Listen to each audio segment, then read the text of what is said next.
Welcome, good evening, afternoon, and morning to those watching, and today we're doing a quick little theory video.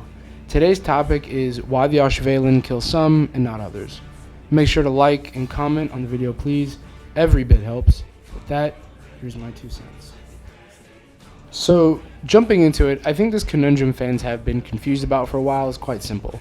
The Auswählen decides on who does and who doesn't die if the person themselves wants to die. Initially, it may sound weird, but hear me out. When we take a look at what the people who turned bones and those who didn't, they have a distinct personality trait that separates them, and that is devotion. Based on the way Lil Toto and Bazby scream at Yuha when he does select them for his holy purge after the elite guard are annihilated by Uetsu, we can tell they have some loyalty. I don't want to use the word loyalty because a lot of characters are loyal, but their level of steadfastness should be described best as relative. So I used a word like devotion, which has a stronger connotation, at least in my opinion, that I think denotes their will to live for Yuha versus their will to live for themselves. I don't believe you need to be hit by the light to die because Bazby took a direct hit and was fine, quote unquote, and Drugum took it full on and died shortly after. The characters who survived the Auswählen are characterized by one simple characteristic, the fortitude to live. When you take a look at the survivors, all 3 of them mention the same exact thing, and I believe this was purposely done by Kubo. They all mention that they choose to live on or they refuse to die. Bazby yells it, Lil Toto yells it, and Giselle says it in her own funny way about how she refuses to die so she can live with Bambi-chan or something like that. But this is what I believe will allow someone, or Sternritter in particular, to survive the Auswählen. Now, I juxtapose this evidence with those who did die.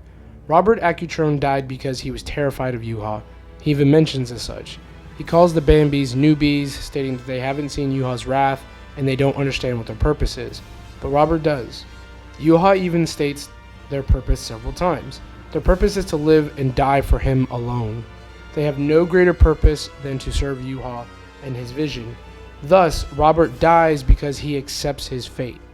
Gerard is easy. All he does is scream and proclaim his undying love and loyalty to Yuha. Now, Jugrim Hashwalth may be the difficult one, but I think he actually explains the difference between insta-death Auswählen victims versus the survivors.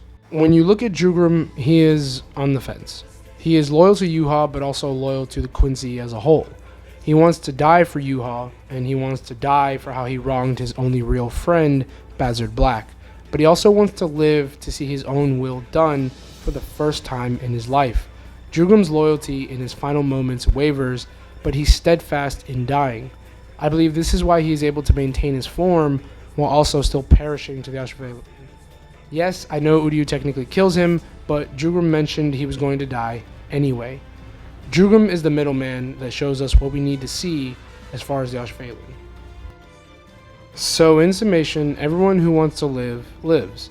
Everyone who desires to die or accepts the terms of their death will perish.